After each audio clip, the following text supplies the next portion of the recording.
In 1 Corinthians chapter 9, Paul says this pretty outrageous statement. What he says, I become all things to all people.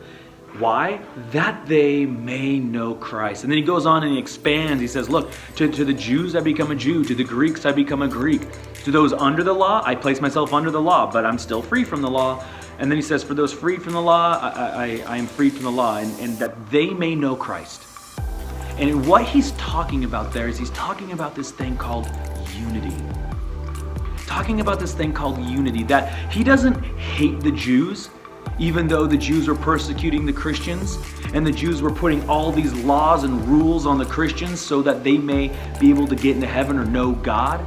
Because I don't hate them. What I'm going to do is I'm going to become one of them. I'm going to unify with them and explain to them and help them see and understand that no, there's something better. There's Christ. To the Greeks who are all about knowledge, and we can know our way to God, and we can understand our way to God if we just have the right knowledge. Paul doesn't come after them or hate them because of this. And he goes after them by unifying with them and going, okay, let me become Greek so that I may win you to Christ. And the same with those under the law or not under the law. In other words, unity is the very thing that will scream to the world, there's something different about us. I mean, isn't it true that it feels like at least the world is tearing itself apart? Isn't it true that it feels like people now more than ever are ready to fight, ready to kill each other, and maybe not physically, but definitely emotionally, definitely mentally, that we want to destroy those that don't think the way that we think. And Paul says, no, I unify with them. I become them so that I may win some of them to Christ. And so my question for you today is, if someone were to look at your life, would they think unity?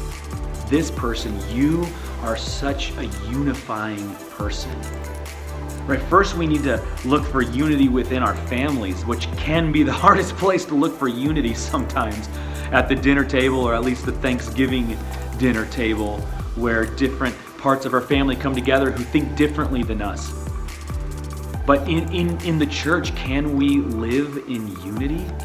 Can we love each other and support each other?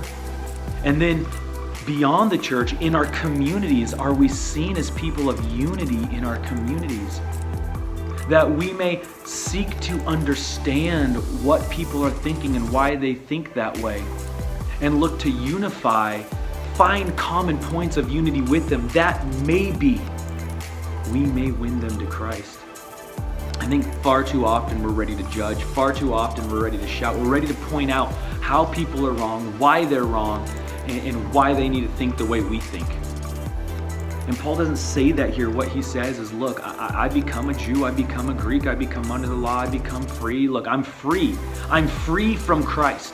I'm free from Christ. So, because I'm free, I can use my freedom to become a Jew, or I can use my freedom to become a Greek. Church, we are free in Christ. But our freedom is not for ourselves, it's to serve God. We are free to put ourselves under God and to serve Him diligently. And His request, His commandment to us is to love one another and to go into all the world. But to do that, we can't go into all the world with hate. We can't go into all the world ready to point out their faults and their mistakes and why they're wrong. We have to go in to seek unity that we may win some to Christ.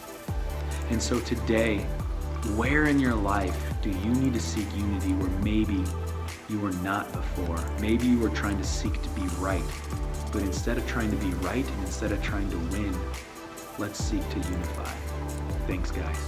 God bless.